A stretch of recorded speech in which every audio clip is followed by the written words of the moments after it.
Salut! Alors je suis pas dans des conditions optimales pour filmer, là je suis avec mon téléphone, mais j'aimerais quand même vous faire une petite vidéo, un peu un test en fait de la pâte époxy. Bon là ça s'appelait Epoxy Sculpt, mais en fait c'est comme de la résine époxy, donc il y a deux parties à mélanger en parts égales, deux parts égales, voilà, donc là comme ça, A et B. 50-50 comme la résine époxy finalement, mais sous forme de pâte. Alors ce sera la première fois que je vais utiliser ça, donc je sais pas ce que ça va donner. Alors mon but ce serait de faire un pendentif avec ces labradorites là, je sais pas encore laquelle, une de ces pierres là avec un poulpe qui maintient la pierre en fait. Ok, alors voilà pour la mise en place. J'ai prélevé à peu près la même quantité de partie A et de partie B. Bon, ils disent qu'il faut travailler avec des gants, mais j'en ai pas.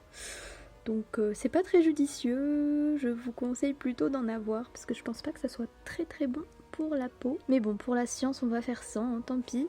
Pour cette fois, j'ai choisi cette pierre là. Donc je vais utiliser aussi mes outils habituels de Fimo, hein, je pense que c'est plutôt approprié.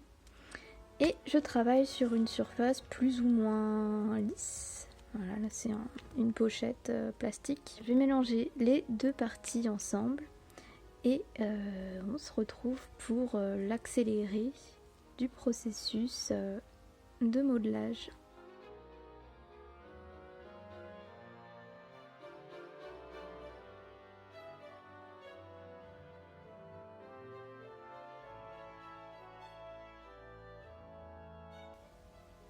Alors comme vous pouvez le constater, la pâte se mélange très facilement. Voilà, je vais encore la travailler. Sur la boîte, on nous indique qu'il est conseillé donc de bien la mélanger, de la laisser reposer 5 minutes pour qu'elle soit plus facile à travailler. Donc c'est ce que je vais faire une fois que j'aurai terminé de la malaxer. Et ensuite, on nous dit qu'elle est malléable, qu'on peut la travailler pendant 1 à 3 heures. Il est indiqué qu'il y a un temps de séchage de 24 heures. Ça y est, la pâte est bien mélangée. Je vais laisser un petit peu reposer. Donc la première étape, je pense, ce que j'aimerais faire, c'est de faire une sorte de un semblant de sertissure en fait derrière la pierre.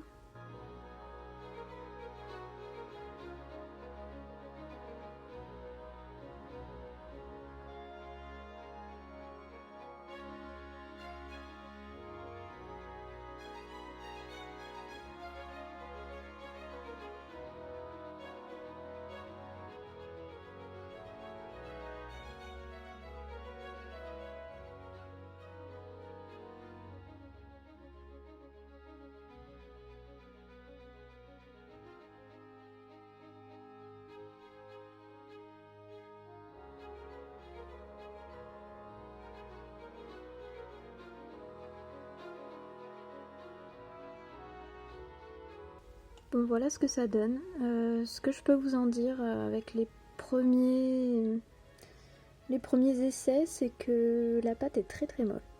Donc il y a toutes mes traces de doigts comme vous pouvez le voir. Mais c'est pas très grave parce que ça peut se retravailler après. Et puis bien évidemment je vais pas la laisser de cette couleur, hein, je vais peindre sûrement après. Mais bon, malgré tout j'aime bien la texture et puis à force de la travailler, je pense, voilà, maintenant que le mélange est fait, plus ça va aller dans le temps et plus elle va commencer à sécher, donc ce sera un peu plus facile à travailler, j'imagine.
On se retrouve plusieurs jours après et la pâte a totalement séché.